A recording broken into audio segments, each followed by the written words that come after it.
everyone, and welcome to today. I'm so excited because we are doing a series of interviews with the contributors who wrote their story and shared their knowledge in our latest book, Awakening, which became an international bestseller last Thursday and Friday.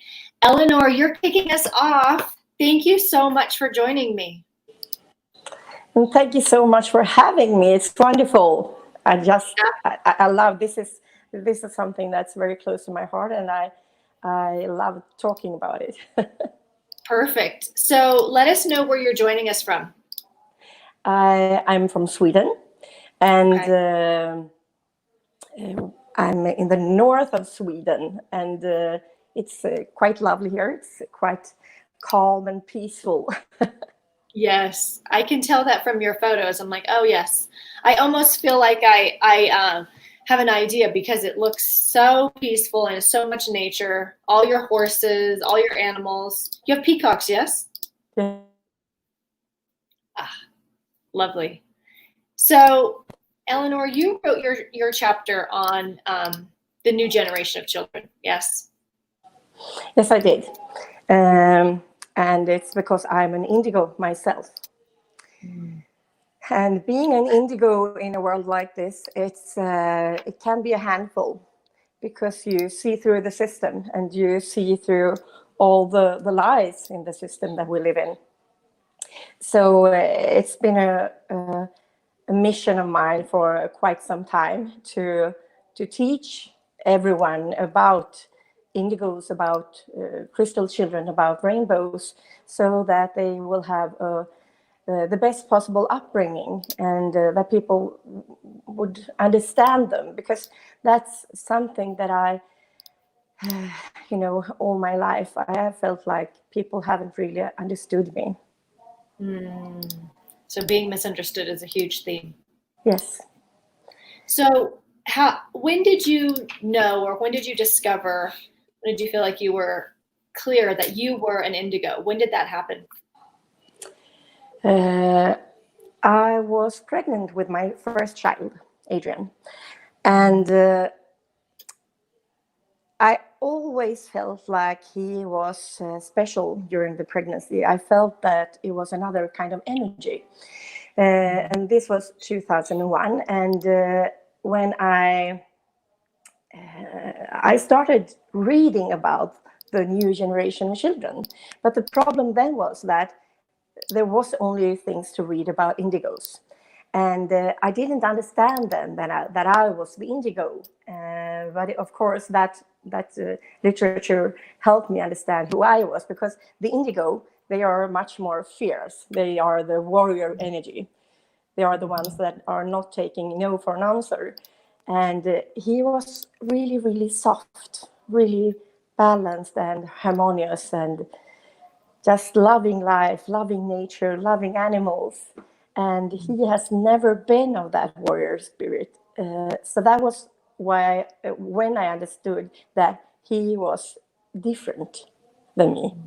And of course, I have been clairvoyant all my life. And but there wasn't that much literature about anything other than how can you communicate with spirits. Right. So this is different, and that was also because of this that I started to, of course, I started researching. I started traveling around the world, searching for answers, both when it comes to myself and my children. But also I started to writing myself and started teaching about this. Because when we understand in what way we are different, we can also help to strengthen those abilities and make them understand why they are here in this world. What are we supposed to do with this? Because if I just tell someone like, okay, I'm an indigo and you can't lie to me, I mean, they wouldn't understand, what am I going to do with this ability? Why am I supposed to have these kind of superpowers as an indigo? And of course, when you're an indigo and you can't be lied to, because that's so typical for indigos. You feel it in your core, in the inner, deep down in your spirit. You see through everything. And if we just continue, we can look upon the world that we live in now. This year, it has been quite handy to see through the lies.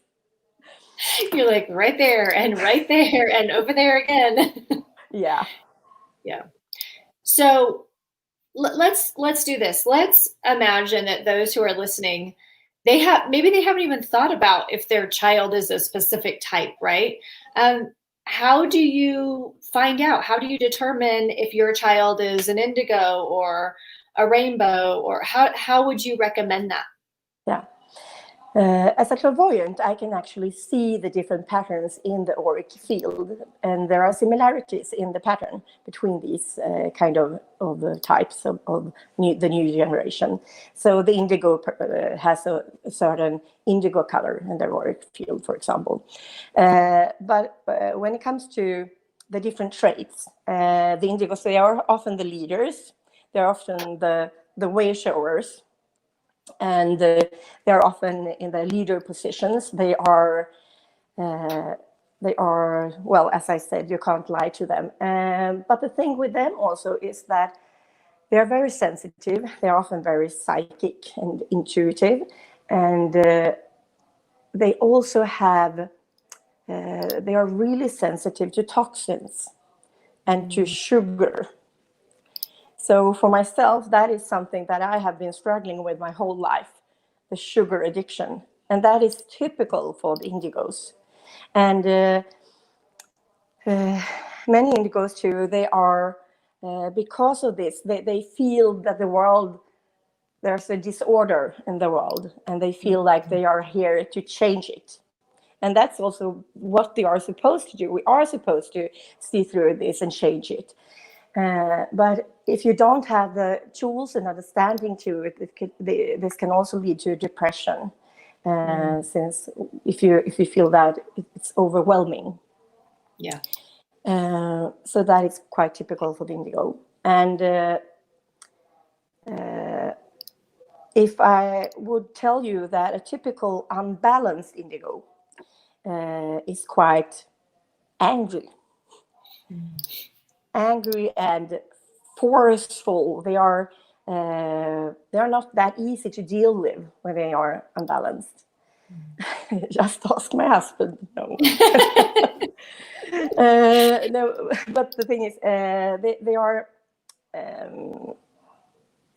If you compare that to, for example, the crystal. The crystal is the diplomat in this team, and they are always loving, caring.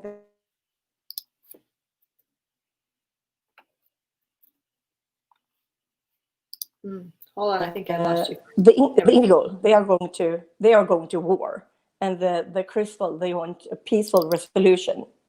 But the problem also with the crystal is that because of that, they don't have the fire that the indigo have. So if they have some kind of if they feel that they can't come through, if it's something that doesn't make it possible for them to create that peaceful resolution, they are often, they aren't doing anything. I usually tell them that the crystal, in Sweden we have this Christmas movie that we often watch, and it's called Ferdinand. It's about a bull. I don't know if you have that in. Yeah, I've seen it actually. Okay, and that's the typical crystal, but they are sitting there beside the tree, looking and smelling the flower, and they aren't going anywhere. They're just sitting there. And for me, as an indigo, I want the change now. I don't want to wait. And one of my children, my son, he's the crystal. And as an indigo mother, this has been such I have learned so much when it comes to this. that I have to wait, and I have to, I have to tell him why he should do it in a more encouraging and positive way than I would have done in the past. And they are also very, very sensitive in their physical bodies. And I usually say that most often the crystals, they haven't been in a physical form so many times, because they aren't that they don't really like the physical sports, for example. They aren't that they don't feel like safe in the bodies. And then we have the rainbow. And the rainbow, they are the typical rainbow is quite balanced when it comes to the masculine and feminine energies, because the indigos are the masculine in this kind of way, if we look upon it that way, the active energy, and the crystal is the receptive one, the more feminine one. And the rainbow, they are more balanced between the active and the receptive energy. The problem with the rainbow, if they are unbalanced, is that many of them remember their past lives. And many of them don't understand why they are here. And I have had many clients that have had children that are remembering their past lives, and they want to leave. They don't want to be here. So I had a friend of mine, she had a girl that told her that she asked her mother, how many years do a human live? How many years am I supposed to be here? And when she told her that, okay, a human, you can probably be around 80, 85, 90, 100 years. And she was like, oh my God, what the fuck what have I suggest to you? And she remembered everything. So that, of course, can be a struggle for a mother or a father if the children remembers and don't want to be here because they don't understand who they are. So that is why my mission in life, actually, it is my mission in life. It is to fight for these children, to fight for their right to understand who they are and get a good life. Yes. Now, I'm guessing that these children, if they go into typical classroom, regular school, sort of regular world settings, they might not flow with the systems that have been in place for a long time. Do you find that these children don't do so, or they come up against challenges when they're in these situations? Yes, because if I look upon the indigo, for example, if the indigo is balanced, you are a superpower to really reckon with in the world. If they are very unbalanced because of, for example, toxins or things like that, they are often misdiagnosed with ADHD. Because they're really, really fast in their thoughts, in their energies. They think very fast, and they think the world is so slow. Okay. I know you know. Are you describing me? Yeah. I'm always like, what is wrong with everybody? Can they not find a higher gear, for God's sake? I know. And everyone's always looking at me going, can you slow down? We haven't even finished the last idea and you're on to the next thing. Exactly. And that is also something that's typical for the indigo, because if you didn't have all these plans, you would get so bored. You have to have these plans. Have to, yeah. And for example, the crystal, if they are that unbalanced and they get to be the Ferdinand under the tree, they're often misdiagnosed with ADD because it's getting so slow, and they really don't, they just try to get away. Almost when you meditate and you astral travel, that's what they do. They are more away from the body than in the body because they don't want to be here.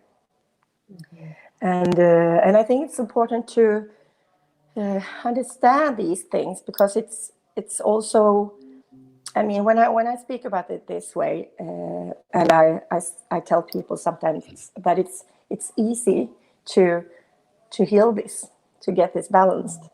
Many meet with, I get so many people that react with frustration or anger because they want to be their diagnosis, and they have perhaps found an answer about who they are when they got it.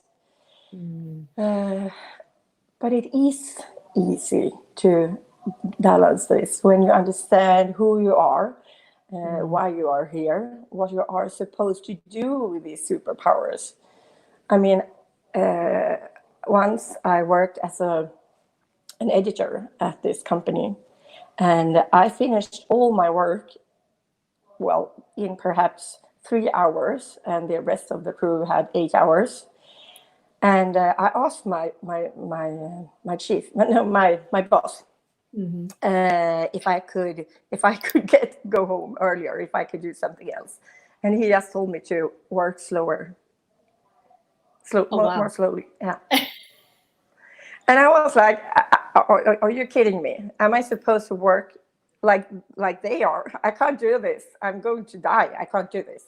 And then I started working as my own entrepreneur, and that was my rescue, I think, because if I hadn't done that, I mean, I had a burnout for many years, and I did it because I'm an empath too, but I also think that this was one of the reasons why I had the burnout, because I'm not allowed to be who I am in the ordinary ways of working, because I have to be able to have all these plans, all these, just like you.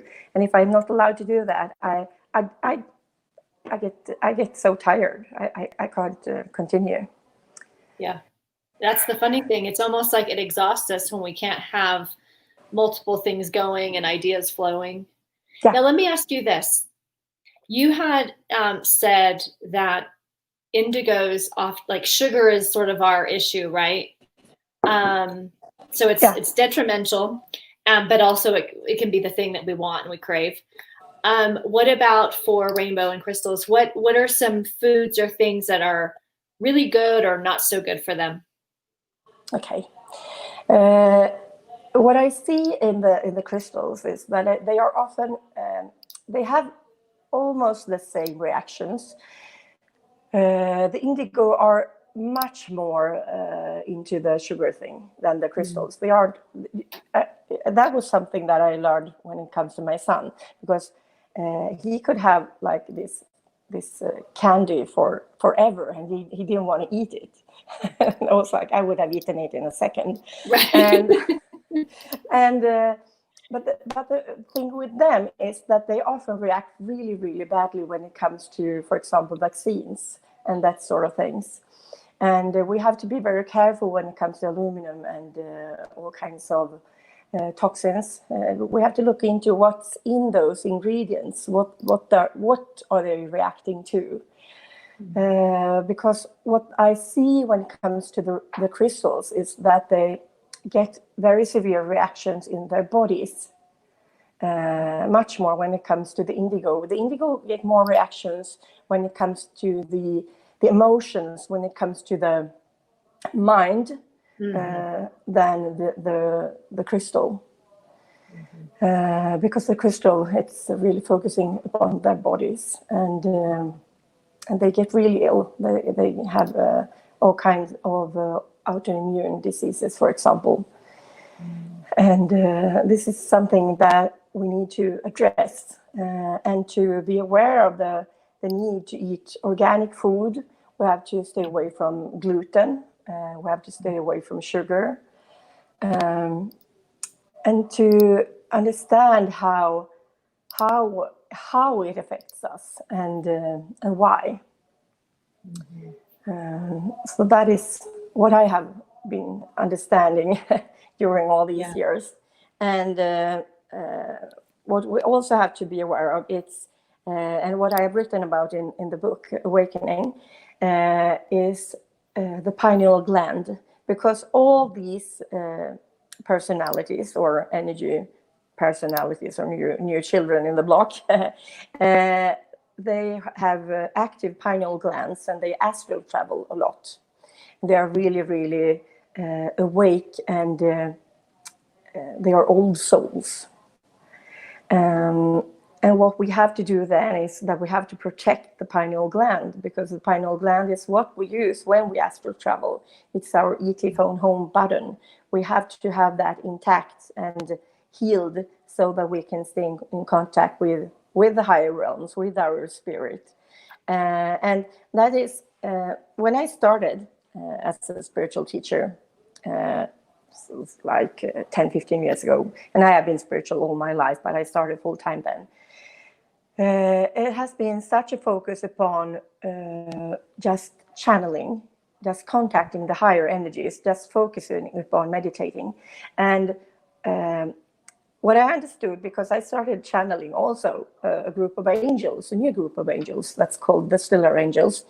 And what they told me is that you are missing the most important thing. You should focus upon the physical body. Because if the physical body is not in balance, you're not going anywhere. So that is why I'm really emphasizing this. And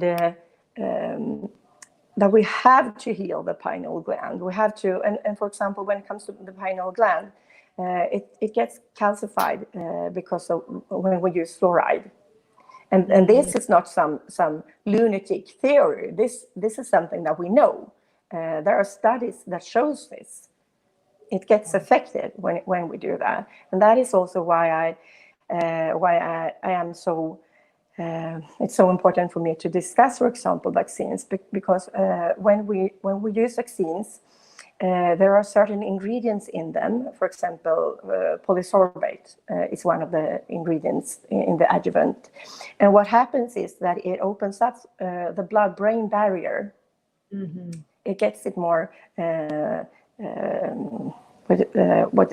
opens it up, and what then happens is that you get all the ingredients from the vaccine in the brain, and you get the aluminum from the vaccine in the brain, and that is also something that they have realized during the last decade, that why are people ending up with so much aluminum in the brain? And I feel that I know the answer to this, of course. Yes. And people are allowed to do whatever they want. I am for free choice and free will. That's my I'm really, really into that. But we have to have the freedom of choice, and we have to be aware, because if you don't know about all these things, how they can affect the body, and in this then also how they can affect the ability for you to get in touch with your soul, with your higher self, with your to astral travel. I mean, if you don't know how it affects you, how are you going to choose? Yeah. So that is why I really, really want this to be a discussion out there openly, so that, and then people can choose whatever they want to. I mean, I'm not saying anything about that, but you have to be aware what happens, and then the choice. It's so true. I mean, I remember as a little girl, my mom was protesting and advocating for, there not to be fluoride in our water in the town that we grew up in. And she was very similar to you. She was not going to vaccinate me. And, later when I wanted to travel, I think I was 19 or 20, I had to make the decision, was I going to take this vaccination to go to that country? And it was, like you said, it's about having this awareness, doing the research, and also knowing your own body, right? Knowing what you're highly sensitive to. I know I'm sensitive to everything. When I went in to have kids, I said, don't give me anything, because I can't do it, right? So I think you're so right. It's about having these discussions and making sure we know ourselves, we know our children, we know our options. Okay, so let me wrap this up with this question. What would be the first step that you would recommend parents take? Parents who, they've got children, they love them, they want to give them as much as they can, they want to be as conscious with their children as they possibly can. What's a good first step that parents can take? To focus upon organic food.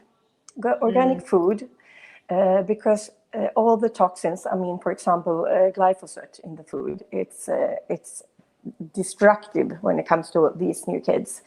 And that is also in the vaccines, by the way.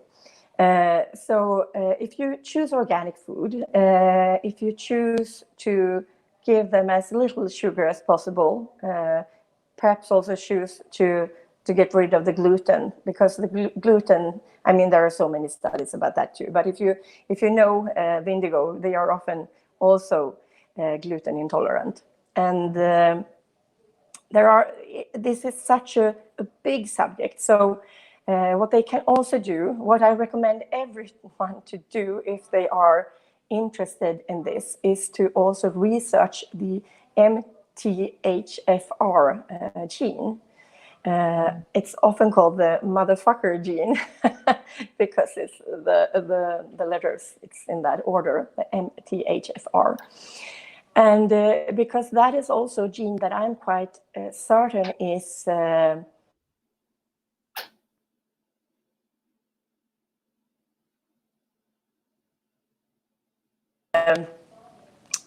gene, it does so that the liver can't cleanse itself in the same way as other normal people. And if they research this, they can understand why I'm saying this about all the adjuvants and aluminum and everything. And that's a good start. And another good start is also to teach these children to be aware that they are sensitive, and it's okay to be sensitive. And how does the energy field work? How does the auric field work? And how to control the auric field? And that is also something that I am deeply passionate about, because if I had known about how it worked when I was a child, I would probably not have had the burnout in the first place. So that is also, I have this program called the Auric Core Field Program, where I teach about how the energy system works, how we should control it, because people aren't controlling it. They aren't even aware that they can choose to control it, that they can choose not to be this, have it. If you meet other people, you're not aware that the energy system interacts with the other person's energy system, and therefore, when you're not aware of that, you can't decide on, okay, am I going home with this energy from this person, or am I getting rid of it? Because most often people are just sponges. They are picking up on everything, and they aren't even aware of this, that they can have this. We talk about how to take care of our teeth, how to brush our teeth, how to take showers, and we're not taught how to have this energy hygiene, because that is also so important. So teach them about this. Teach them that we can do this. Teach them that they are special, that they are here to change the world, because that's what they are supposed to do. And we are supposed to be the ones taking care of them and keeping them from harm, and keeping their pineal glands intact, so that they remember who they are, so that they don't forget this. Because that is also really important to understand, that if the pineal gland is if it's calcified, when you don't have the connection to your higher self, you forget who you are, you forget why you are here, you get lost. And that's I really don't want that for anyone, and especially not for these new children, because they are our future. They are the hope we have for changing this mess that we have created. We need them. Yes. So please take care of them. Thank you so much, Eleanor. I love this topic and the work that you do. I want to just remind everyone to pick up their copy of Awakening, Meet the Women Birthing a New Earth. That's available on Amazon. It's a bestseller in the US, Australia, UK, Netherlands. Can't even remember all the places now. Thank you for writing this. And if you want to learn more about this, I recommend you connect with Eleanor. You read her chapter. She gave great information in there. Not only information that like she shared today, but very practical things that you can put into place and all the resources where you can go to learn more. Also, if you would like to contribute in our next book, Visionary, you can click on the application below. We'll be releasing that in the fall. And Eleanor is going to be in that as well. Yeah. Thank you so much for being here, Eleanor. Thank you for the work that you do. And thank you for creating these possibilities. You're amazing. I love you. Oh, thank you. I feel the same way about you. I see you on the internet. I'm like, oh yeah, there she is. Oh. One warrior to another. Here we go. Yes. Exactly. All right. Thank you, everyone, for joining us. Stay well, stay free. We'll talk soon. Bye. Bye.